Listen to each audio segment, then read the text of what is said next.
Hello, and thank you for joining today's ACEs Aware webinar. My name is Tanya Schwartz, and I'm with Aurora Health Group, previously known as Harbridge Consulting, and we're very proud to be supporting the ACEs Aware initiative. Today's webinar is on the fundamentals of ACE screening and response in pediatrics. This is the fifth in a series of educational webinars that offer practical information on screening for adverse childhood experiences and providing trauma-informed care.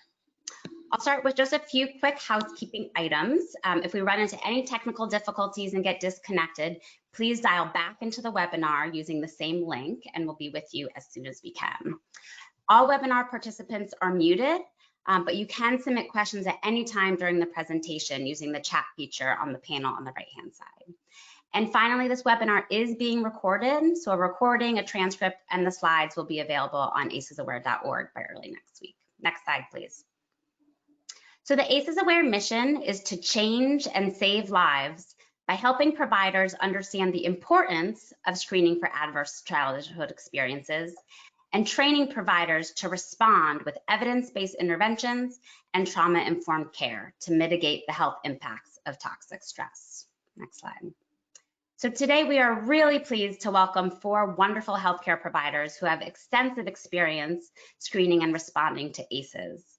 Dr. Nadine Burke Harris, the California Surgeon General, Simone Ippoliti, a pediatric nurse practitioner and site director at Bayview Child Health Center, Dr. Lisa Gutiérrez Wang, Director of Children's Behavioral Health for Santa Cruz County, and Dr. Ihle, Associate Clinical Professor at the Departments of Psychiatry and Pediatrics at the University of California, San Francisco. Next slide, please. So on today's webinar, Dr. Burke Harris will start by providing an overview of ACE screening and clinical response in pediatrics. And then I'll ask each of the panelists to introduce themselves and the clinical lens that they bring to ACE screening and response. And then they'll use those clinical lenses to walk through 2 case studies. Then we'll conclude with questions from the audience, and we've received an overwhelming number of questions in advance of the webinar, so thank you to all of those who submitted them when you registered. But we also invite you to submit questions during today's webinar using the chat feature, and we'll get to as many questions as we can today, but the presenters have generously offered to do a follow-up video to provide responses to additional questions, so stay tuned for more information on that. And now I will hand it over to Dr. Nadine Burke Harris, California Surgeon General. Thank you so much, Tanya, and thank you to Aurora Health and our the California Department of Health Services and the Office of the Surgeon General for the ACEs Aware initiative. I am so happy and excited. I can't talk about how excited I am to be here with you talking about the fundamentals of ACE screening and response in pediatrics and for child-serving practitioners. Next slide, please. So when we think about ACE screening, right, we keep in mind that when we talk about ACEs or adverse childhood experiences, right, the term ACEs refers specifically to the 10 exposures that were studied in the landmark research study by the CDC and Kaiser Permanente, including physical, emotional, and sexual abuse, physical and emotional neglect, and exposure or growing up in a household where a parent was mentally ill, substance dependent, incarcerated, where there was parental separation or divorce. And one of the things about ACE screening that's really important to recognize, if you go to the next slide, please, is that the purpose of ACE screening is not specifically to identify the ACEs per se, but a recognition that adverse childhood experiences are risk factors for development of the toxic stress response, right? And we understand that the toxic stress response is repeated exposure to adversity, leads to changes in neurodevelopment, in the development of the immune system, in the development of our hormonal systems, and even the way DNA is read and transcribed. And all of these together, right, this dysregulated stress response with neuroendocrine, immune, and genetic regulatory disruption is what is now known as the toxic stress response. And this is what leads to health problems from behavioral to physical. one of the pieces that's really important is to recognize that the 10 ACEs identified in the Kaiser CDC study are certainly not the only risk factors for toxic stress. So other factors such as racial discrimination, separation from a parent or a caregiver for other reasons like deportation or migration, or even medical trauma may also be risk factors for toxic stress. But the purpose, one of the pieces that's really important to recognize is that while there's research underway to identify clinical diagnostic criteria and biomarkers for the toxic stress response, currently that doesn't exist, right? And so the best indicator of whether a patient is at risk for toxic stress response and potentially experiencing a toxic stress physiology is cumulative adversity. That's what the science shows us. Cumulative adversity is the greatest risk factor for development of the toxic stress response. Next slide, please. And so that is the reason why we screen for ACEs. And I will invite Simone to talk about what that screening process looks like in your clinical practice. Thank you, Nadine. So our first step is that we typically administer the paroles, and it's given by the front desk at the beginning of all well child checks, and then again, kind of as needed based off of if we have any sense that ACEs might be contributing to the reason for visit. So if a family chooses not to fill out their parole screener, we try to circle back with them and further assess why they might not have filled it out, give some education about the paroles, and then maybe they choose to then fill it out or hold off for the next visit. If they do fill out the screener, we then document it into the EHR and have a conversation with the family while trying to understand, is this a family that where the child might be at low risk for toxic stress based off of the ACEs that they're reporting on their screener? Are they at immediate risk or high risk? And that helps us kind of reframe how we approach the visit. Next slide, please. So this is the parole screener. It has two boxes that kind of point to different types of ACEs. I will say that in my experience, sometimes I have kids who put a 0 for the first 10 questions, and then they light like a Christmas tree on the second 7. So I really try to integrate both sets of boxes when I'm thinking about risk for adverse childhood experiences, or I'm sorry, risk for toxic stress given the ACEs. And I'm going to just throw in a point here with you, Simone, is that the reason that these are separated into part 1 and part 2 is because when it comes to the traditional 10 ACEs, we have very large, robust population level data sets about relative risk of health conditions. So for example, with the traditional ACEs, we know that if an individual has 4 or more ACEs, their relative risk of, for example, ischemic heart disease is 220%. When you add in other risk factors for toxic stress, like discrimination or like being a victim of violence in the community or elsewhere, we don't have the same reference ranges for those data sets, and that's why we score those differently. It's not that they aren't all risk factors for toxic stress, but when it comes to the integrity of the data around the relative risk of different health conditions, we have to compare apples to apples, and that's why they're two different, that's why they're separated in that way. Thank you, Dr. Burke. The other piece I just want to highlight here is that this is a de-identified screen. So you're not asking the families to report what happened to them, just the total number that did. And the reason why that's important is that the total number then allows you to adjust what your approach to this family is. You don't actually need to know right in that first visit what exactly happened to be able to do that. Next slide, please.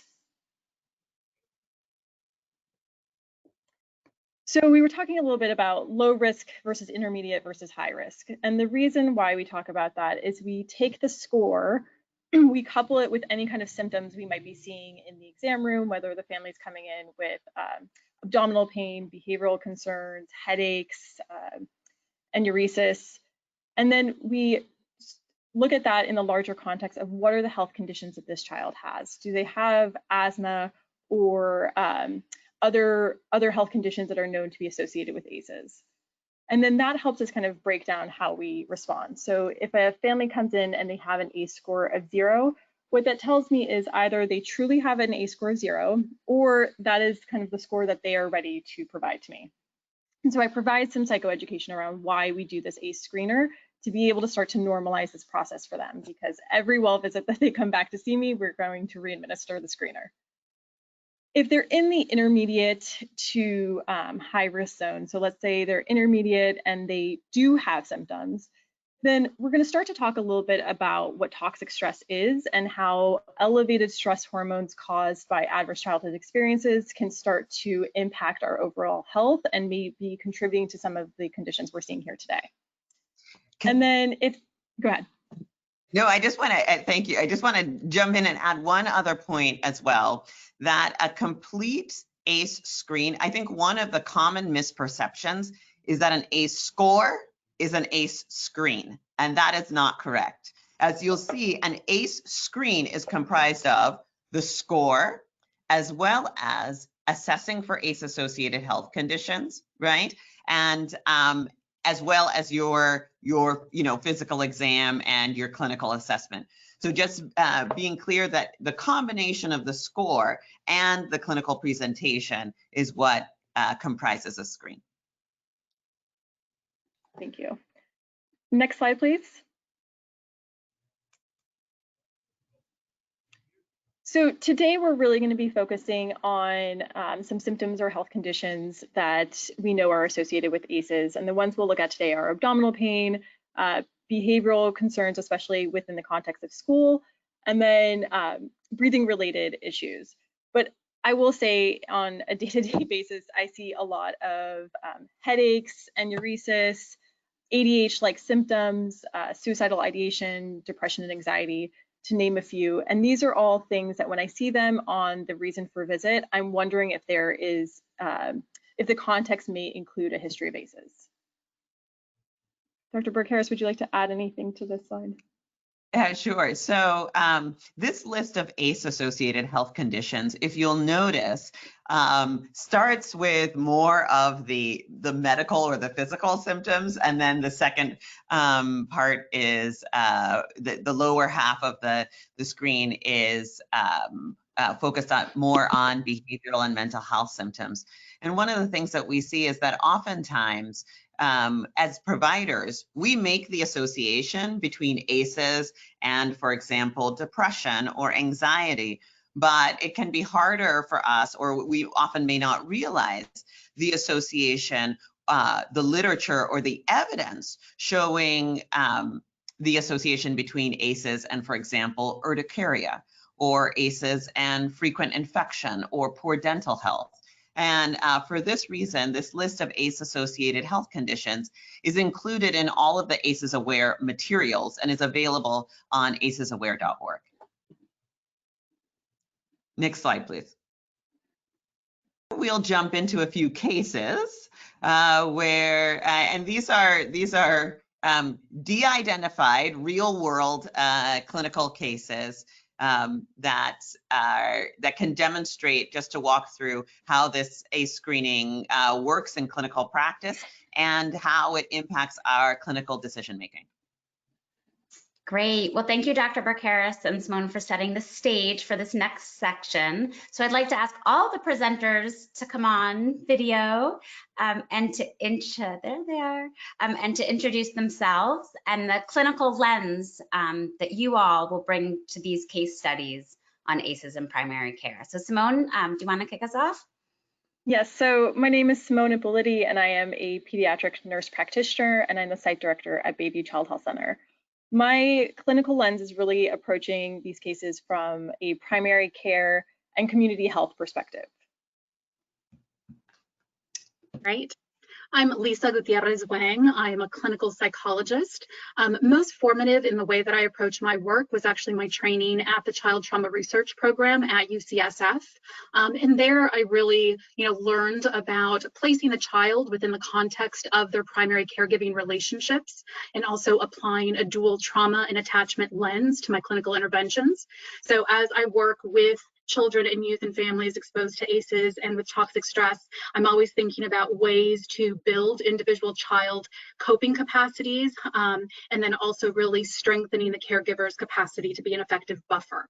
So that's the lens that I bring to the work. And I'm Ihle. I am a child, adolescent, and adult psychiatrist, as well as a neurobiologist. And so I will be looking at the cases through my lens as a brain doctor, specifically a child and adolescent psychiatrist with a background in neurobiology. And I'll just add that, you know, many folks know me in my capacity as California Surgeon General, but my background is as a pediatrician, having begun ACE screening way back in 2009, so doing it over a decade now.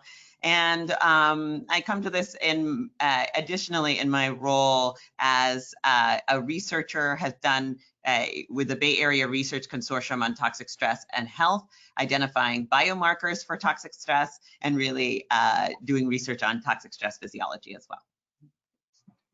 Great. Well, thank you all. And so with that, we'll go to the next slide. And Simone, I'll ask you to start walking through the first case study. Absolutely.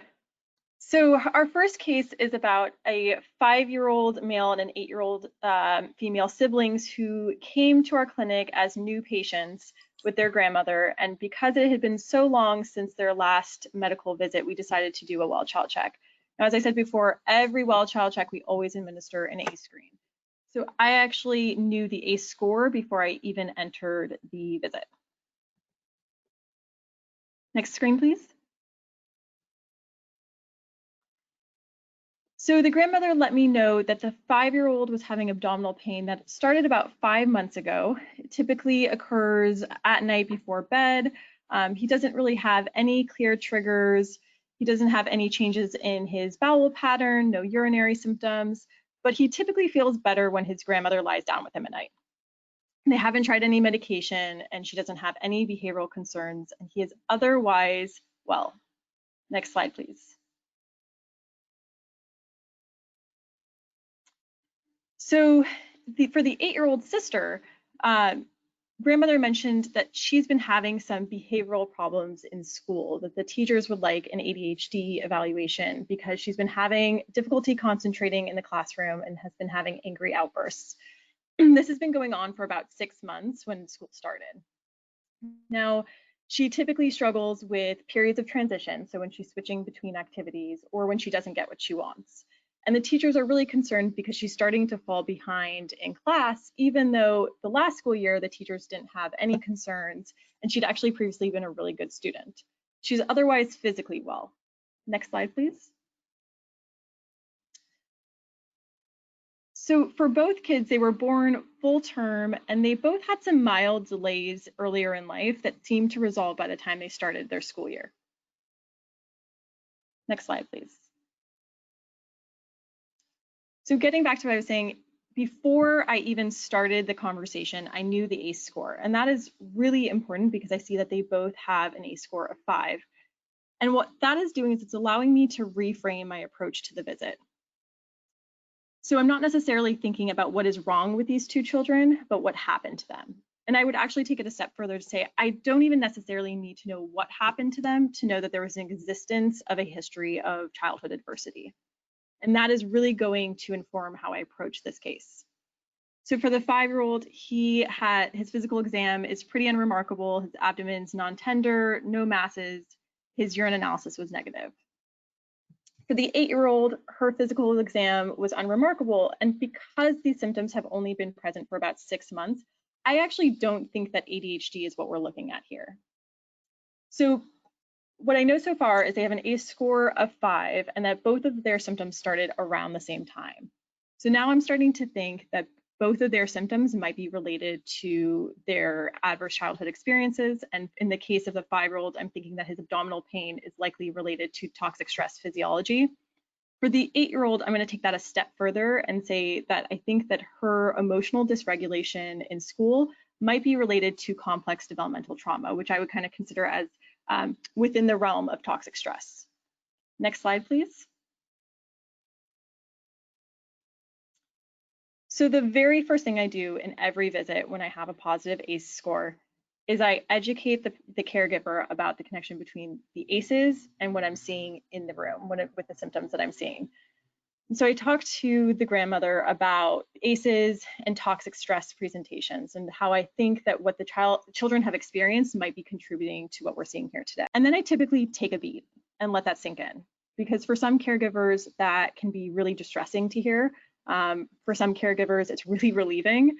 And typically, I would say across the board, it's really eye-opening, sort of this like aha moment. So I give them a minute to let that sink in. And then we start to think about what are the natural supports that currently exist in the home. And we are assessing those, we're validating those, and we are empowering those. And in this case, it's the grandmother. She is really the single supportive adult that is going to help buffer against the adverse childhood experiences that these kids have had. And so part of supporting the grandmother is making sure that she has the tools and resources that are available to help make the whole family as resilient as possible. And a step in that is making sure that we are doing a handoff to a behaviorist for trauma-focused therapy so that the family can start to process the trauma that they have experienced. As part of that larger team, I'm going to make sure that I'm following up with them really closely, so probably every 2 to 3 months, to make sure that we are having a constantly evolving treatment plan that is responding to the current needs of the family and making sure that they don't fall through the cracks and continue to receive the resources that they need. Next slide, please. All right, so I was the staff person to take this warm handoff from Simone to begin working with this family.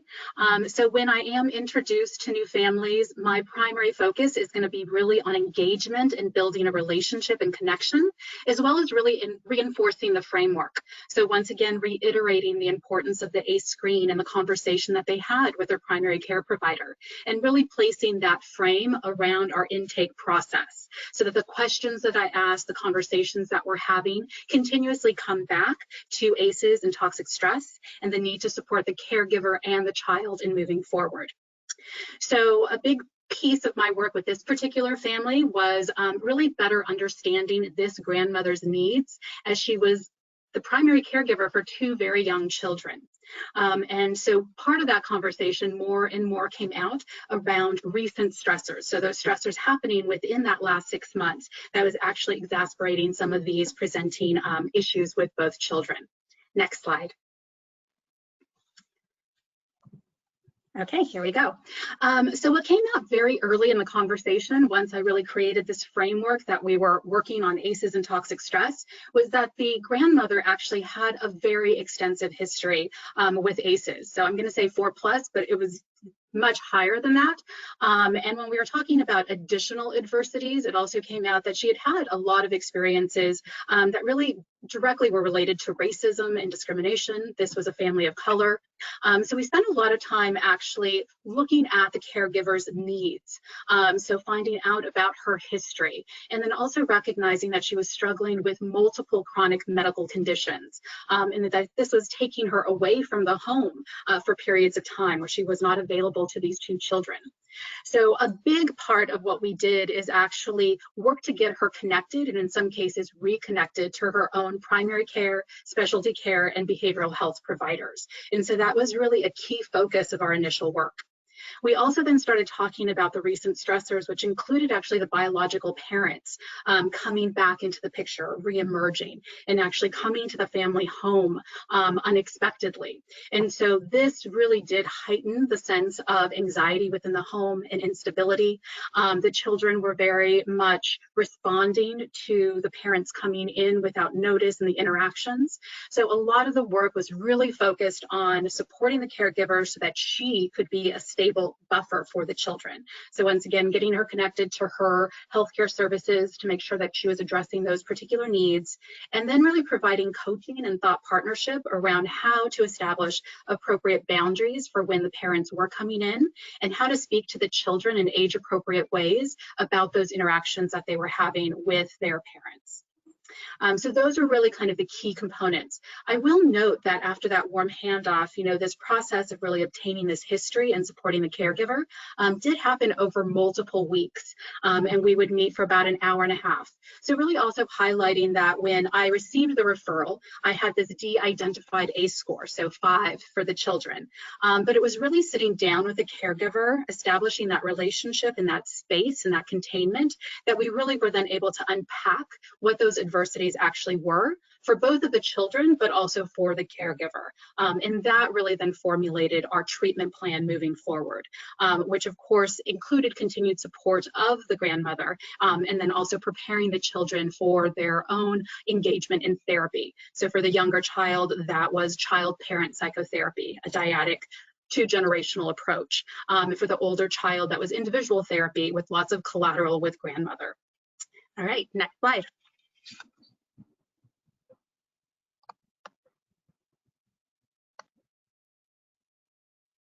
So a couple of the key takeaways here is a recognition of the neuroendocrine, immune, and genetic regulatory pathways that are part of toxic stress. So if we see one patient, although both patients had an ACE score of 5, one patient had manifestation as abdominal pain, while the other had behavioral changes. And what we see is that siblings may have different presentations. And we've seen this lots where one patient may have frequent infections while the other patient, while the other sibling is having issues with growth or something along those lines. But they often respond to a similar course of treatment, right? Which is to reduce the sources of adversity and enhance those sources of buffering. A point to be made is that, we commonly recognize the association between ACEs and behavioral or psychiatric symptoms, but less commonly with some of the physical or medical manifestations. And one other piece, a question that we get all the time is, how do you have the time to do this ACE screening within the context of, a busy 15-minute visit? And what we see is that there are a couple of pieces. One, using the de-identified screen can make it much easier to contain the responses within the visit. But the other piece is recognizing that the primary care provider doesn't have to do it all, right? We can divide and conquer, as we saw was in this case with a handoff to a behavioral health provider. Next slide, please.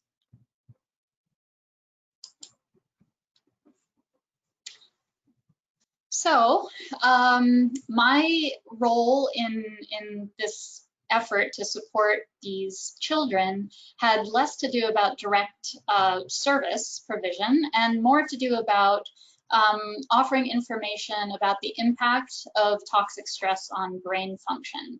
And so I'd like to start this piece of the presentation by highlighting that not all stress is toxic stress. We use the term toxic stress to specifically refer to the impact of complex developmental trauma and exposure to ACEs. But toxic stress is actually on a continuum of stress in general, and this concept is illustrated in this figure of the inverted U theory.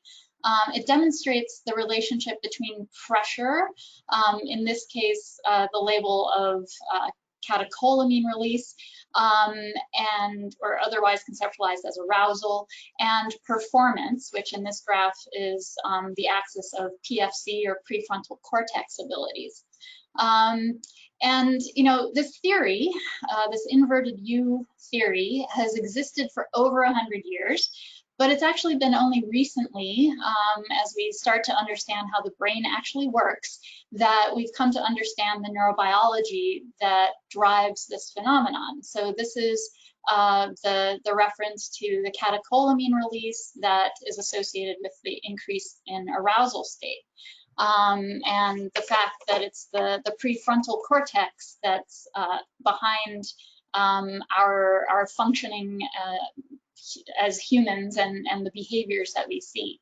So we've known that toxic stress, when we get into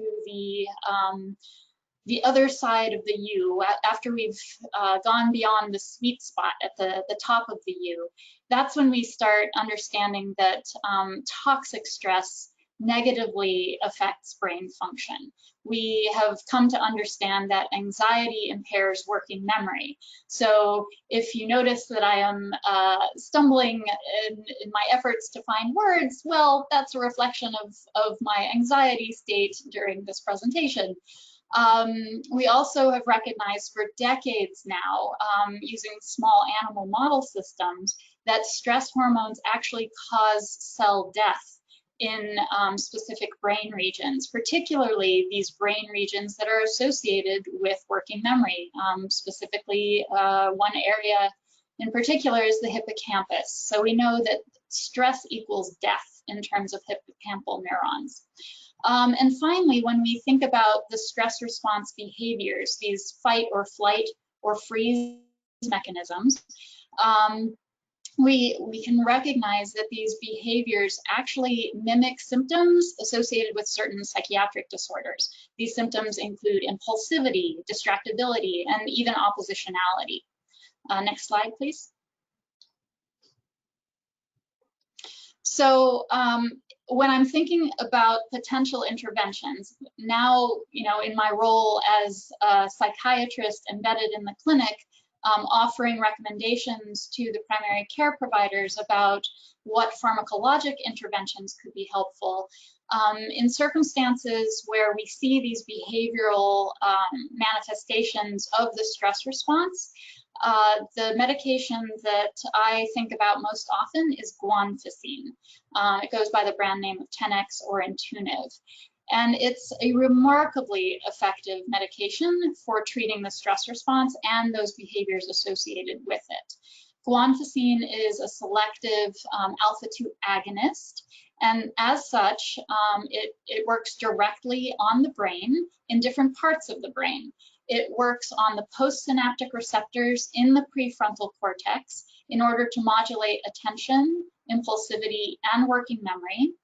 And in addition to its actions on the prefrontal cortex neurons, it also acts in the brainstem on presynaptic receptors, these autoreceptors that modulate sympathetic nervous system activity, so the outflow of our stress response circuitry. And the combination of these two effects makes this medication a remarkable intervention for a pharmacologic treatment for the stress response. Great, thank you, Dr. Ihle. So now we are gonna move on to the second case study. And Simone, would you like to kick us off again? Absolutely. So the second case study is about a 13-year-old athletic, one slide prior, please. Thank you. 13-year-old athletic male who comes to see me after the first month of difficulty breathing when lying down at night. I say the first month because this case actually really spans over the course of about closer to 3 or 4 months. After that first month, he hadn't had any change in severity or frequency, but the trouble breathing typically occurred at night when he was trying to lie down. Next slide, please. His past medical history is notable for allergies, but he does not have any asthma that we know of or any other lung abnormalities, and his family history is negative. Next slide, please. So, like the previous case, the first thing that I do is assess the data I already have at my disposal. So I'm looking at the ACE from the last Weill child check, and I see that it's 0. I'm looking at the last PHQ, which is a depression scale, and also see that that was a 0. And so because he has this past medical history of allergies, and we're talking about his symptoms, and I see a little bit of postnasal drip when I'm assessing him, I put him on a course of antihistamines, a trial of antihistamines. And he comes back to see me the next month and he said, Simone, that didn't work. So we try a trial of albuterol to see if maybe he's just having some bronchospasm at night. And then he comes back and sees me and he said, that didn't work either. So then we go and we get a neck and chest x-ray, which was negative, and his O2 sat was always above 96%, even when he was lying down. So then he tells me, well, I do have really big dinners before bed. Maybe could it be that? And so we try a trial of PPIs. Comes back to see me, no improvement. So now we're starting to kind of go back to the drawing board, and I ask him what he thinks is causing his trouble breathing. And he says, I'm really not sure, but I've been really stressed out over the last few months. And he tells me that he's kind of holding on to this burden that he doesn't feel like he knows how to share. And so I re-administer the ACE questionnaire, and he has a score of 3. So then I re-administer the depression scale, and I tack on an anxiety scale. The depression scale is a score of 4, so he's positive, but still really in that mild range. But his anxiety scale is a score of 11, which tells me he is experiencing some anxiety. And so now I'm starting to think that his trouble breathing may be related to significant stress and anxiety over the last few months. Next slide, please.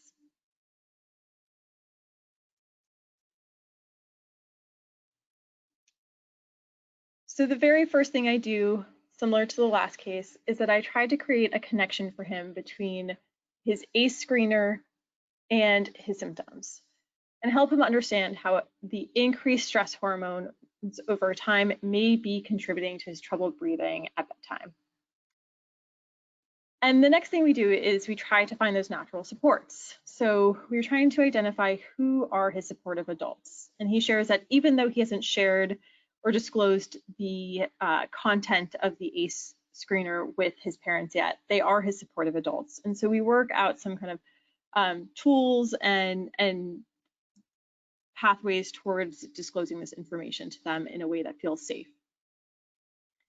So he comes back and sees me after he talks to his parents, and he says he's starting to feel a little bit better.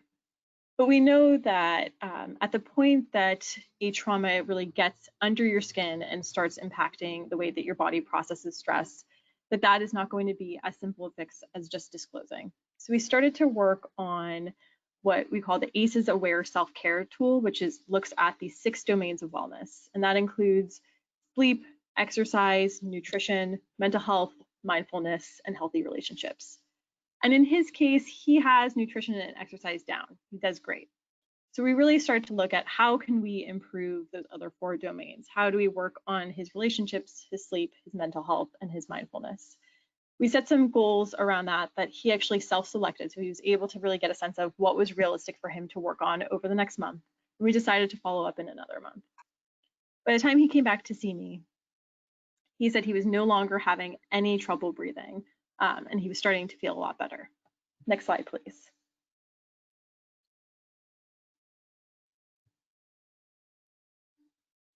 All right, so I'll jump in here. So as a behavioral health provider partnering in this work, there are going to be a lot of cases in which you're not going to be called upon to provide a direct service.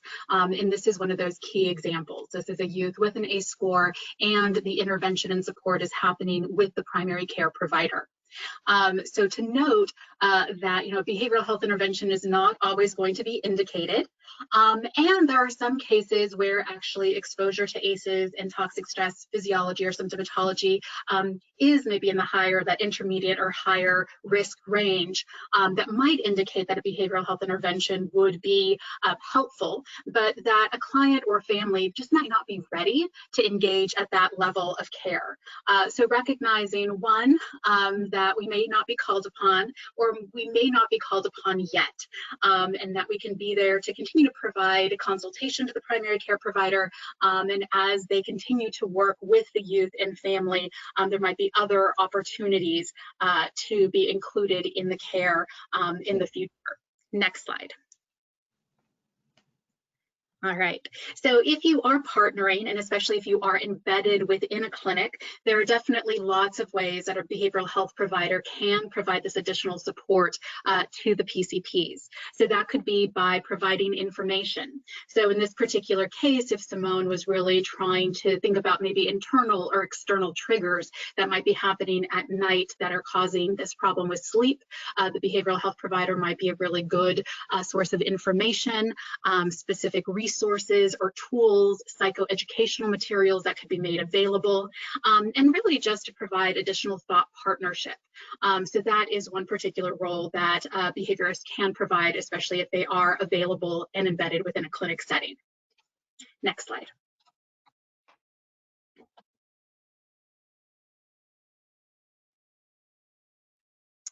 That's me. So a couple of key takeaways from this case. Number one is that false negatives do happen.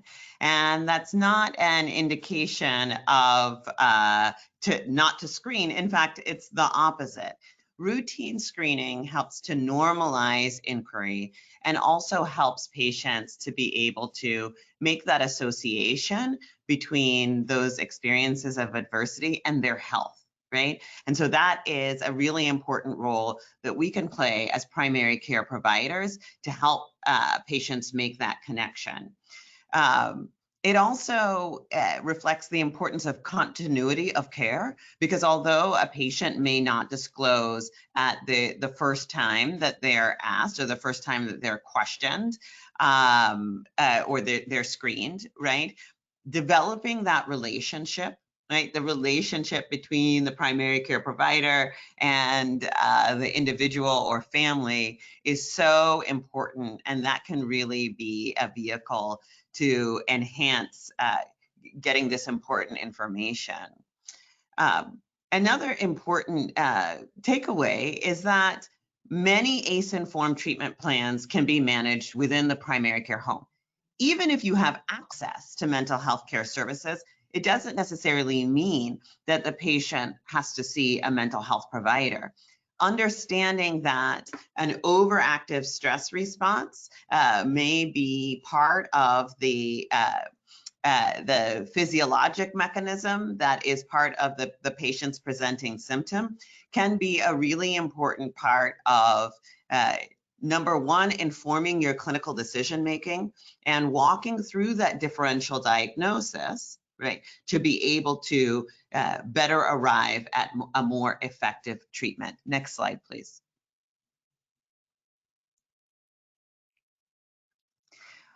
For adolescents, one of the really important things is helping to normalize the biological stress response, letting them know that it's normal that because of what they've experienced, that their bodies may be making more stress hormones, right? And that's actually a sign of their bodies trying to protect them.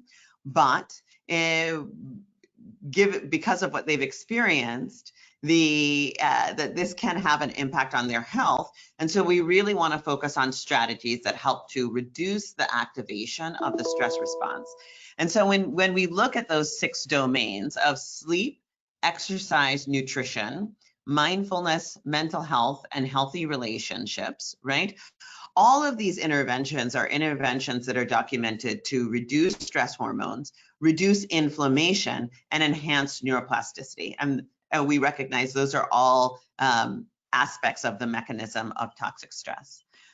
Another thing that's really important that's demonstrated in this case is to emphasize what patients or families are doing well, right? So really taking that strengths-based approach. In this particular case, this youth was doing a fantastic job with exercise and nutrition. So it's great to congratulate them on that and then encourage them to double down on the areas that they're doing well, and then also introduce a few simple goals where they can follow up. And that self-care tool that Simone utilized is available on the ACEs Aware website under resources. Finally, particularly for adolescents, they can also benefit from mindfulness interventions, especially for adolescent athletes. They, Steph Curry, the basketball player, he's a big mindfulness person. But mindfulness can also help to regulate the stress response and be important for adolescents. Especially, they can download a mindfulness app on their smartphone, and it can be a useful tool for them. Next slide, please.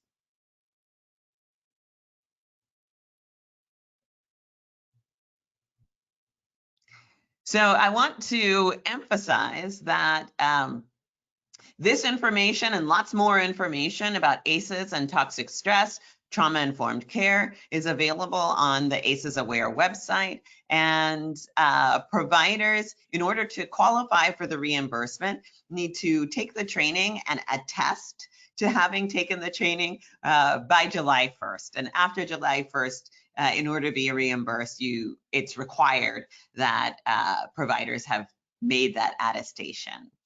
It's 2 hours of CME and MOC credits, so we want to encourage folks for that reason. Next slide, please. And finally, some of the tools that were demonstrated here in terms of the patient self-care tool, the screening tools, the list of ACE-associated health conditions. All of these are available on the ACEs Aware website.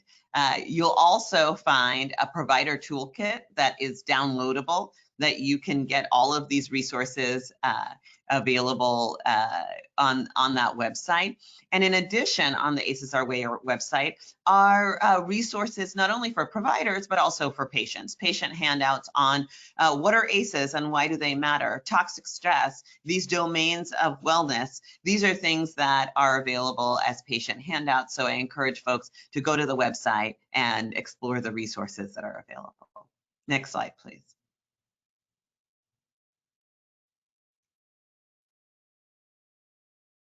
Great. And so with that, I'm going to have all of our presenters join us again. And I want to thank everyone. We've received a lot of questions, both in advance and today. So I'm glad. Thank you in advance for your offer to respond to many of those questions even after today.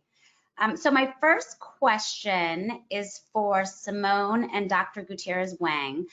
So we received a bunch of questions asking about what strategies you and your team use to avoid re-traumatizing patients and their family when you're doing the ACE screenings. Simone, do you want to start and then pass it out? Sure.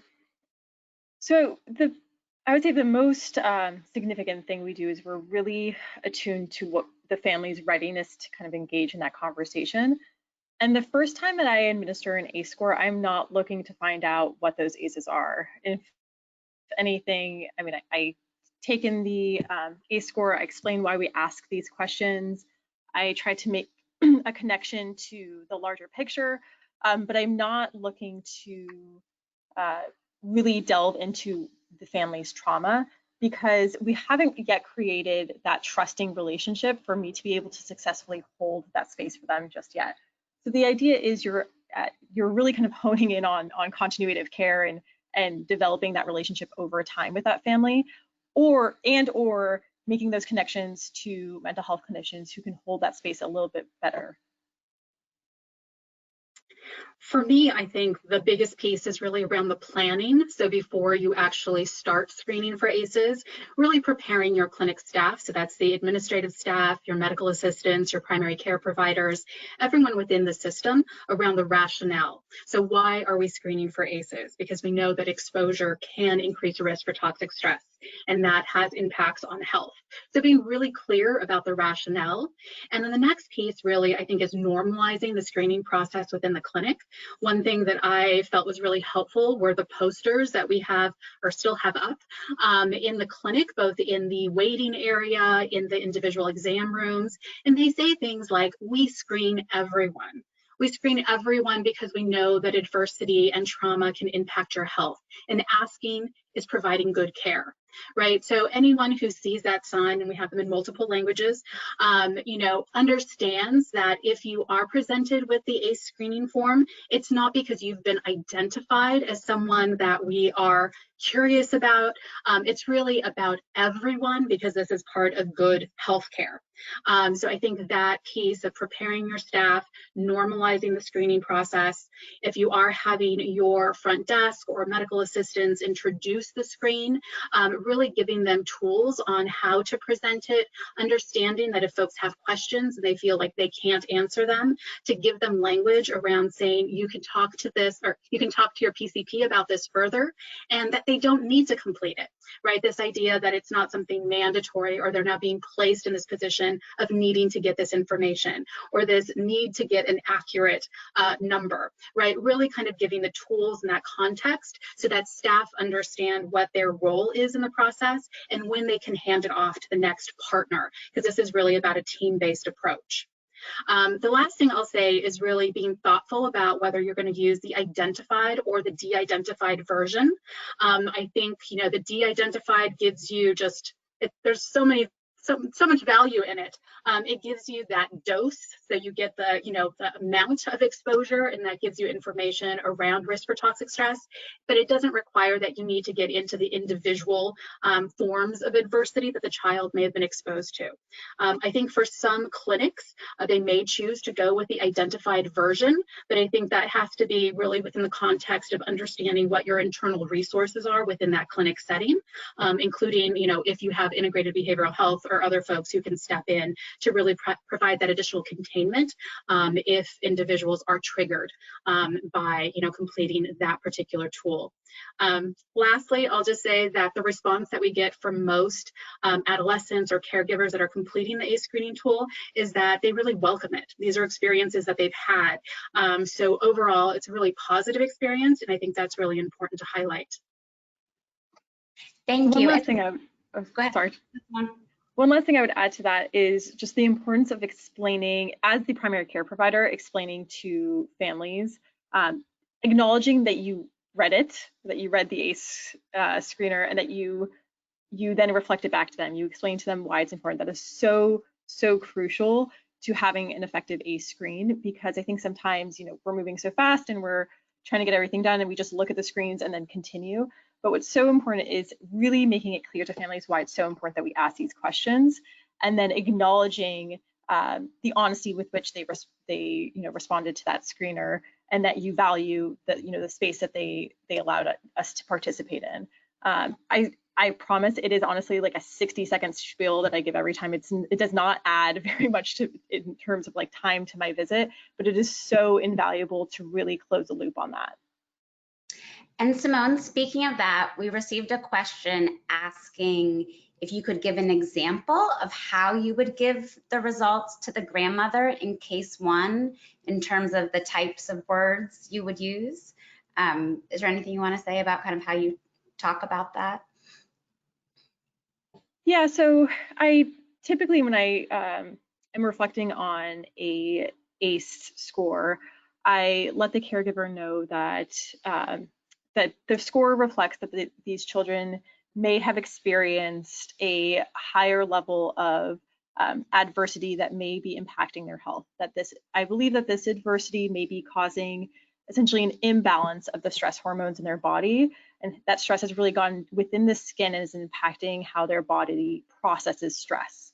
And because of that, I think that this imbalance of stress hormones, and I typically kind of tie back to the fight, flight, or freeze response, that might be contributing to the symptoms we see here today. So for instance, for the grandmother, I really try to tie like these symptoms started 5 minutes ago with the abdominal pain, 5 months ago with the abdominal pain, and regardless of, you know, what exact ACEs exist on this screening tool, I believe that there is a link here between this ACE score and the onset of these symptoms. And I typically actually just like then shift the dialogue back to the caregiver to really start to like fill in the pieces, because a lot of times that sets a light bulb off in their own mind, and then they're able to sort of fill in the picture in a way that maybe they share with me, maybe they don't. But it actually isn't for for me that picture starts to get formed. It's for the caregiver, for the family. And this isn't a conversation that necessarily almost ever happens in just a single visit. This is something that we kind of carry through over multiple visits. So you're not trying to like solve the whole pie in a 15-minute appointment. You're understanding that maybe you need to get them back in for a follow-up in a week or two to continue this dialogue. One little thing that I wanted to throw in there is that while the ACE Aware initiative is focused on screening not only kids but also adults, this webinar is focused on screening for child-serving clinicians. But completing an ACE screen for the child oftentimes will bring up experiences for the adult when it gives them an opportunity to reflect on their own ACEs and often to reflect on potentially the impact their own ACEs have on their health as well. And so that's also an opportunity to encourage them to speak to their own primary care provider about their own history of ACEs. And fortunately, ACEs Aware has resources for adult providers as well. Great, thank you. So it looks like we can squeeze in one more question, even though there are many, many to get to. And so it's hard to choose. Dr. Burke Harris, I might ask you, and if Simone wants to jump in, but what advice do you have on how providers can truly integrate ACE screening and response into their clinical practice? Yeah, that's a great question. So one of the pieces that I think is really important is recognizing that in our day-to-day practice, like when we look at the fact that 62.7% of Californians have at least one ACE and 17.6% of Californians have 4 or more ACEs, in our daily clinical practice, we are seeing many, many, many people who have significant ACEs, and it's impacting their health. So whether we're screening or we're not screening, we are seeing the impacts of health of ACEs in our clinical practice. And one of the things that I think is really important for clinicians, I think oftentimes there's a worry that if you screen for ACEs that you have to boil the ocean, that you have to have the entire response mechanism available within your clinic. And I think that some of these cases help to demonstrate that you don't necessarily have to have everything within your clinic. But before you begin the screening process, it's really important to understand what you're going to do with a positive screen. What are the resources in the community or other providers that you can refer patients to, or what are the ways in which you can connect families to needed supports? I think that one of the most effective ways to systematically integrate ACE screening into your clinical practice is really around the differential diagnosis. In my many years of ACE screening as part of the clinical practice, the ACE score has become like an additional vital sign, right? If I'm looking at abdominal pain or headache or chest pain or constipation, and it's in the setting of a patient with a high ACE score versus the setting of a patient with a low ACE score, it really informs my clinical decision making. And so really understanding the biology of toxic stress and how that can impact health in my clinical practice really made my clinical decision making more efficient and more effective. Great, thank you, Dr. Burke Harris. So we are just at time, and so I want to thank all of our wonderful presenters, and thank you all for joining today. And I want to remind everyone to go to acesaware.org and complete the online provider training and attest to completing it. And we'll also be sending out a survey about today's webinar, so we'd really appreciate your feedback on that. Our next webinar is July 29th, and it's going to be on fundamentals of ACE screening and response in adult medicine. And finally, a recording of this webinar will be emailed out to all of the attendees and posted on the ACEs Aware website early next week. So please share it with your colleagues who might be interested. And we hope to see you at next month's webinar. Thank you all so much. Have a great rest of your day. Thanks, everybody.